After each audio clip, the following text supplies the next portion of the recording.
Hi everyone, it's Simon Keeling here at weatherweb.net. It's your look ahead video on Thursday, the 10th of December.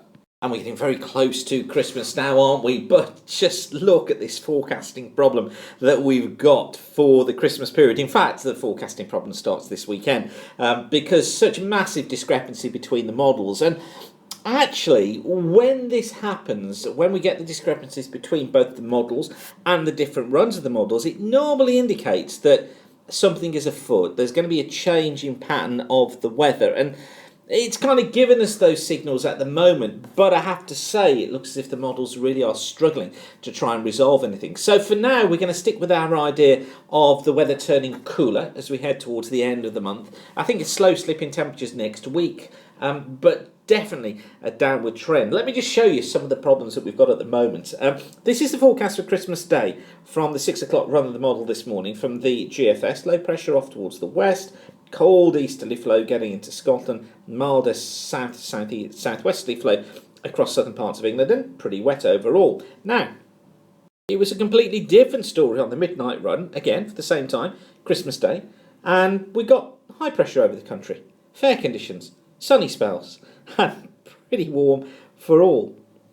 And then from yesterday's midnight run, all change again. Low pressure off towards the east, cold west to northwesterly flow, risk of snow showers across Scotland, and rain across southern parts of England with high pressure building off towards the west. So you see there's absolutely no consistency at the models at the moment between the various runs of the models, and you're just going to be very, very wary of this right now. Things just aren't really settling off, and I suspect it's really going to be the back end of this weekend before we start to get any clearer indications about where conditions head during the final third of the month.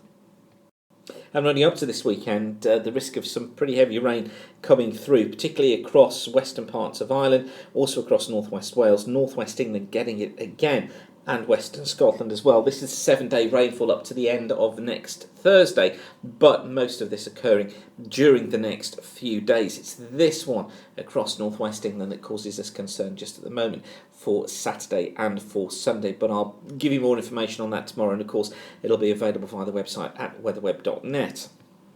Say a slow slip in temperatures over the coming days. This is the 15-day forecast for Manchester, and you notice here, look, there's the dip this weekend, but then we see this slow slip away. Yeah, nothing particularly dramatic, and when I talk about it being colder, I'm not thinking of anything 1963 or anything like that, just colder compared to what we've seen recently.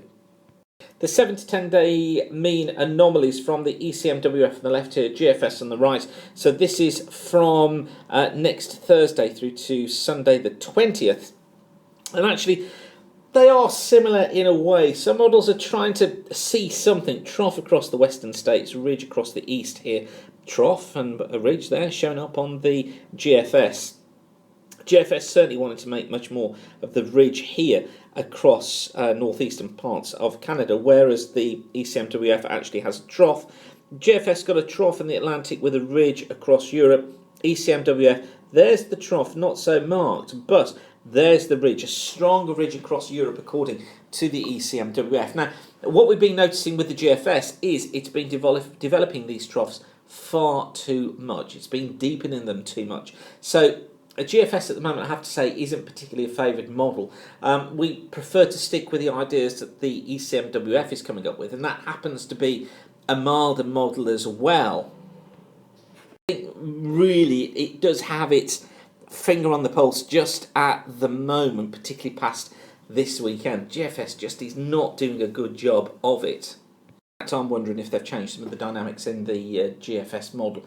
And it's not gone particularly according to plan. Particularly when you look at the CFS, which has some of the GFS dynamics in there. The CFS actually goes along with where the ECMWF is at the moment. This is week 1, from the 10th to the 16th, and there's our ridge build in here. Here's the low to normal heights up towards the north, trough in the Atlantic here as well, generally maintaining the unsettled conditions but becoming cooler. Week 2 looking like this. Got the higher than normal heights down towards the south, deepening trough in the Atlantic here, and also trough here off towards the east, so through Scandinavia. But it tries to bring in the idea of a ridge building across the south of the country, but the overall flow from this, the source is coming in from the west again, from off the Atlantic, hence pointing towards cooler conditions. Then it starts to do this with week 3. This is from Christmas Eve through until the end of December. Just look at this. It wants to build a big high off Greenland. It wants to do the same into the Med, trough up towards the north. So what it's trying to do here is to get our flow more into a north or northwesterly. It brings in the cooler conditions, particularly across the northern 2/3 of the country.